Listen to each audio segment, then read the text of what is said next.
एक लड़का था। वह काफी गरीब था। उसके पास ना तो कुछ खाने को था और ना ही रहने को घर था। वह अपने दोस्त के घर रहा करता था। उसने एक छोटी सी कंपनी में पेंटिंग का काम करना शुरू कर दिया। धीरे धीरे उसके पास काफी पैसे भी हो गए। बाद में वह काफी धनी भी हो गया। लेकिन अभी भी उसके अंदर कुछ कमी का एहसास होता था। जब वह छोटा था तभी उसके माता पिता इस दुनिया से चले गए थे।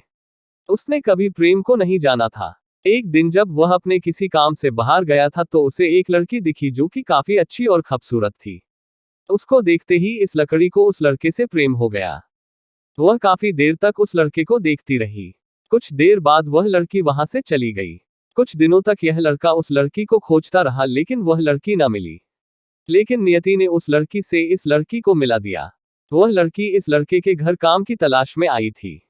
लड़के ने लड़की को तुरंत घर के काम के लिए रख लिया। जब वह लड़की इस लड़के इस मिलने आई थी तो उस समय इस लड़के ने कुछ शब्द भी साफ से नहीं बोल पा रहा था, जिससे लड़की को लगा कि यह लड़का गूंगा है। लड़का भी जान गया था कि यह लड़की हमें गूंगा समझती है। इसके साथ ही साथ यह लड़की समझ गई थी कि यह लड़का इस घर का नौकर है ना कि मालिक है। अब जब भी यह लड़का उस लड़की के पास जाता तो गूंगा बन जाता है। धीरे धीरे वह लड़की इस लड़के पर काफी रहम खाने लगी। अब उसे इस लड़के के लाचारी पर प्यार होने लगा।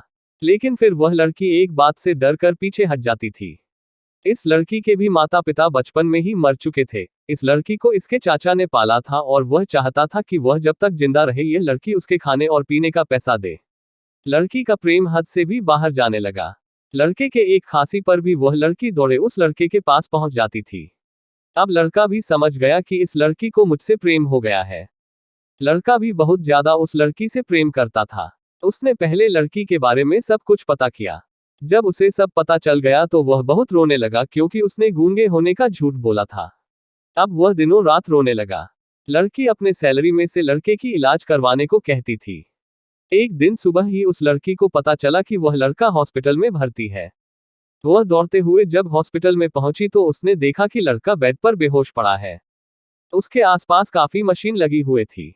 जब लड़की डॉक्टर के पास पहुंची तो वहां पर डॉक्टर ने उसे बताया कि लड़का अब बोल नहीं सकता है, उसने अपनी जीभ को कटाने की कोशिश की है। इसके साथ ही उस डॉक्टर ने उस लड़की को एक पत्र दिया।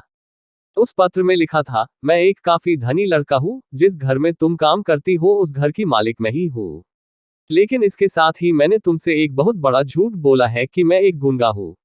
अब इस झूठ का प्रायश्चित करने के लिए मैं ऐसा काम करने जा रहा हूँ। इसके साथ ही तुम मेरे घर से मेरे मैनेजर से पैसों को लेकर अपने चाचा को दे देना और एक नई जिंदगी की शुरुआत करना। अगर हो सके तो मुझे माफ कर देना, तुम्हारा दोषी। इस पत्र को पढ़ने के बाद उस लड़की के आंख आंसू से भर आए। वह दौड़ते हुए मंदिर में गई। उसने भगवान के सामने कसम खाया कि जब तक वह लड़का बोलने नहीं लगता है तब तक वह कुछ नहीं खाएगी, भले ही वह मर क्यों न जाए। इधर डॉक्टर भी उस लड़के की इलाज कर रहे थे। ईश्वर ने दोनों के मन की बात काबूल कर लिए और अब लड़का बोलने लगा। लेकिन वह अपनी याददाश्त को खो गया। अब उसे कुछ भी नहीं याद था। अब इसके बाद लड़की ने उसके याददाश्त के लिए काफी कुछ किया लेकिन याददाश्त न आ सका। अगर प्रेम की नींव को झूठ पर रखा जाए तो वह गिर ही जाता है।